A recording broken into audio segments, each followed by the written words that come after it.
പഴയ നിയമത്തിലെ ഈശോയുടെ നിഴലുകളെയും അവയുടെ പൊരുളുകളെയുമാണ് ഈ എപ്പിസോഡുകളിൽ നമ്മൾ ചർച്ച ചെയ്യുന്നത്.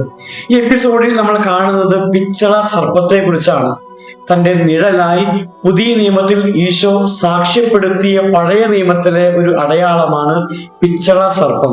യോഹന്നാന്റെ സുവിശേഷം 3-ാം അധ്യായം 14-15 തിരുവചനങ്ങൾ. മോശ മരുഭൂമിയിൽ പിച്ചള സർപ്പത്തെ ഉയർത്തിയതുപോലെ അവനിൽ വിശ്വസിക്കുന്നവർക്ക് നിത്യജീവൻ ഉണ്ടാകേണ്ടതിന് മനുഷ്യപുത്രനും ഉയർത്തപ്പെടേണ്ടിയിരിക്കുന്നു. പഴയ നിയമത്തിൽ മരുഭൂമിയിൽ മോശ ഉയർത്തിയ പിച്ചള സർപ്പം ഭാവിയിൽ നൂറ്റാണ്ടുകൾക്ക് ശേഷം കാൽവരി മലയിൽ ഉയർത്തപ്പെടാൻ പോകുന്ന ദൈവപുത്രന്റെ കുരിശിലെ ബലിയുടെ ഒരു നിഴലായിരുന്നു എന്ന് ഈശോ ഇവിടെ പ്രഖ്യാപിക്കുകയാണ്. എന്താണ് ഈ പിച്ചള സർപ്പത്തിന്റെ പശ്ചാത്തലം? ഇസ്രായേൽ ജനം മരുഭൂമിയിലൂടെ കാനാൻ ദേശം ലക്ഷ്യമാക്കി യാത്ര ചെയ്യുന്ന അവസരത്തിൽ അവർ പതിവ് പോലെ ദൈവത്തിനെതിരെ, മോശയ്ക്കെതിരെ പിറുപിറുക്കാൻ വേണ്ടി തുടങ്ങി. അവർ പിറുപിറുക്കൽ അറുതിയില്ലാതെ മുന്നോട്ട് പോയപ്പോൾ അവർക്കുള്ള ശിക്ഷയായി ദൈവം വിഷസർപ്പങ്ങളെ ഇസ്രായേൽ ജനത്തിനിടയിലേക്ക് അയച്ചു. ഈ വിഷസർപ്പങ്ങൾ പാഞ്ഞു നടന്ന് ഇസ്രായേൽക്കാരെ കടിക്കാൻ തുടങ്ങി. സർപ്പദംശനമേറ്റവർ, അവർ വിഷബാധയേറ്റ് അവർ പിടഞ്ഞു മരിക്കുന്നത് മോശ കണ്ട് ജനത്തിനു വേണ്ടി മോശ ക്ഷമാപണവുമായി കർത്താവിന്റെ മുമ്പിലെത്തി. കർത്താവ് പരിഹാര വിധി നിർദ്ദേശിച്ചു. പിച്ചള കൊണ്ട് ഒരു സർപ്പത്തെ ഉണ്ടാക്കി മരുഭൂമിയിലെ മണൽപ്പരപ്പിൽ കുത്തി നിർത്തുക. സർപ്പദംശനമേറ്റവർ പെട്ടെന്ന് ഓടി വന്ന് ഈ പിച്ചള സർപ്പത്തെ ദർശിച്ചാൽ അവർ സർപ്പത്തിന്റെ ആ വിഷത്തിൽ നിന്ന് അവർ രക്ഷപ്പെടും, അവർ മരിക്കുകയില്ല. ദൈവ കൽപ്പന പ്രകാരം മോശ പിച്ചള കൊണ്ട് ഒരു സർപ്പത്തെ ഉണ്ടാക്കി അതൊരു വടിയമേൽ ഘടിപ്പിച്ച് മരുഭൂമിയിലെ മണൽപ്പരപ്പിൽ കുത്തി നിർത്തി. സർപ്പദംശനമേറ്റവർ പെട്ടെന്ന് ഈ പിച്ചള സർപ്പത്തിന്റെ അടുത്തേക്ക് ഓടി വന്നു. ഈ പിച്ചള സർപ്പത്തെ നോക്കി അവരെല്ലാവരും വിഷബാധയിൽ രക്ഷപ്പെട്ടു. പ്രിയപ്പെട്ടവരെ, ഇതൊരു നിഴലാണ്. ആ നിഴൽ എങ്ങനെയാണ് തന്നിൽ പൂർണ്ണമാവുന്നതെന്നാണ് യോഹന്നാന്റെ സുവിശേഷം 3:14 നമ്മൾ വായിച്ചു കേട്ടത്. മോശ മരുഭൂമിയിൽ പിച്ചള സർപ്പത്തെ ഉയർത്തിയതുപോലെ അവരിൽ വിശ്വസിക്കുന്നവർക്ക് നിത്യജീവൻ ഉണ്ടാകേണ്ടതിന് മനുഷ്യപുത്രനും ഉയർത്തപ്പെടേണ്ടിയിരിക്കുന്നു. അന്ന് വിഷദംശനമേറ്റവർ, സർപ്പദംശനമേറ്റവർ അവരെങ്ങനെയാണ് ആ പിച്ചള സർപ്പത്തെ കണ്ടപ്പോൾ അവരെങ്ങനെ രക്ഷപ്പെട്ടു? അത് പിച്ചള സർപ്പത്തിന്റെ എന്തെങ്കിലും പ്രത്യേകമായ ശക്തി കൊണ്ടോ അതിന്റെ പ്രത്യേകമായ സൗഖ്യശേഷി കൊണ്ടോ അല്ല. ആ പിച്ചള സർപ്പം സൂചിപ്പിക്കുന്നത് നൂറ്റാണ്ടുകൾക്ക് ശേഷം ജനിക്കാൻ പോകുന്ന, നൂറ്റാണ്ടുകൾക്ക് ശേഷം കാൽവരി മലയിൽ അർപ്പിക്കപ്പെടാൻ പോകുന്ന ദൈവപുത്രനെയാണ് ആ പിച്ചള സർപ്പത്തിലൂടെ ഇസ്രായേൽക്കാർ കണ്ടത്. ദൈവപുത്രന്റെ കുരിശിലെ ബലിയാണ് ആ പിച്ചള സർപ്പത്തിലൂടെ ഇസ്രായേൽക്കാർ കണ്ടത്. യഥാർത്ഥത്തിൽ പിച്ചള സർപ്പം ഒരു ദൂരദർശിനിയാണ്. നൂറ്റാണ്ടുകൾക്ക് ശേഷം സംഭവിക്കാൻ പോകുന്ന ദൈവപുത്രന്റെ കുരിശിലെ ബലിയെ നൂറ്റാണ്ടുകൾക്ക് മുമ്പ് മരുഭൂമിയിൽ വെച്ച് ഇസ്രായേൽ ജനം നോക്കിക്കണ്ട ഒരു ദൂരദർശിനി.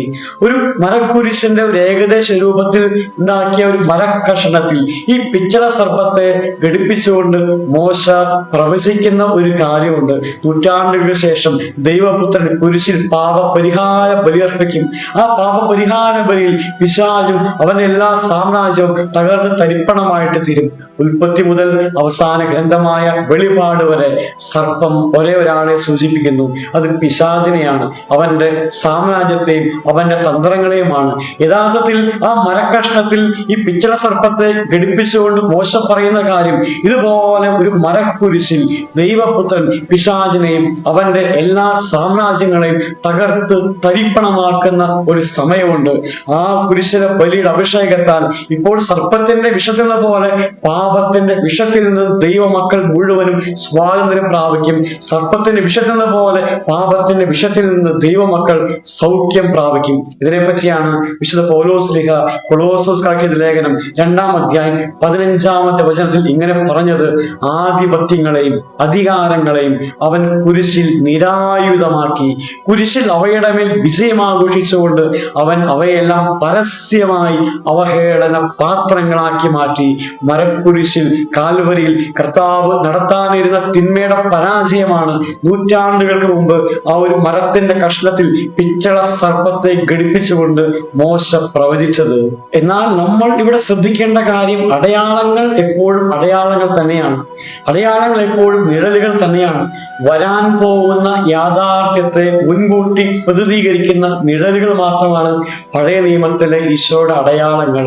പിച്ചള സർപ്പത്തിന്റെ എന്തെങ്കിലും കഴിവ് കൊണ്ടല്ല അന്ന് സർപ്പദംശനമേറ്റ ഇസ്രായേൽക്കാര് സൗഖ്യം പ്രാപിച്ചത്. എന്നാൽ അവർ സൗഖ്യം പ്രാപിച്ചത് വരാനിരുന്ന ദൈവപുത്രന്റെ കാൽവരിയിലെ കുരിശിലെ ബലിയുടെ അഭിഷേകത്താലാണ് അവർ അന്ന് സൗഖ്യം പ്രാപിച്ചത്. എന്നാൽ കാലക്രമണത്തിൽ ഈ പിച്ചള സർപ്പത്തെ സൗഖ്യം നൽകാൻ കഴിവുള്ള ഒരു ദേവനായി ഇസ്രായേൽ ജനം തെറ്റിദ്ധരിച്ചു പോകുന്നുണ്ട്. അവർ അതിനു മുമ്പിൽ ധൂപാർപ്പണം ചെയ്യാൻ വേണ്ടി തുടങ്ങി. ഹെസക്കിയാ രാജാവിന്റെ സമയം ഇസ്രായേൽ ജനം ഈ പിച്ചള സർപ്പത്തെ ആരാധിക്കാൻ തുടങ്ങി എന്നറിഞ്ഞ് ഈ ഹെസക്കിയാ രാജാവ് ആ പിച്ചള സർപ്പത്തെ തകർത്ത് തരിപ്പണമാക്കുന്നുണ്ട്. ആ പിച്ചള സർപ്പത്തിന് ഒരു പേര് വിളിക്കുന്നുണ്ട്, നെഹുഷ്ടാൻ. നെഹുഷ്ടാൻ എന്ന് പറഞ്ഞാൽ വെറും ഒരു പിച്ചള കഷ്ണം എന്നാണ് അർത്ഥം. ഹെസക്കിയാ രാജാവ് ആ പിച്ചള സർപ്പത്തെ തകർത്തുകൊണ്ട് പറഞ്ഞു, ഇത് വെറും ഒരു പിച്ചള കഷ്ണം മാത്രമാണ്, വരാൻ പോകുന്ന യാഥാർത്ഥ്യത്തെ പ്രതിനിധീകരിക്കുന്ന ഒരു പിച്ചള കഷ്ണം മാത്രമാണിത്. യാഥാർത്ഥ്യം ഇതല്ല, യാഥാർത്ഥ്യം വരാൻ പോകുന്നതേ ഉള്ളൂ. പ്രിയപ്പെട്ടവരെ, യാഥാർത്ഥ്യം വരാൻ പോകുന്നതേ ഉള്ളൂ. അത് യേശു ക്രിസ്തുവാണ്. പഴയ നിയമത്തിലെ അടയാളങ്ങൾ, പഴയ നിയമത്തിലെ നിഴലുകൾ വരാൻ പോകുന്ന യേശു ക്രിസ്തുവിനെയും അവന്റെ കുരിശിലെ ബലിയെയും പ്രതിനിധീകരിക്കുന്ന വെറും നിഴലുകൾ മാത്രമാണ്.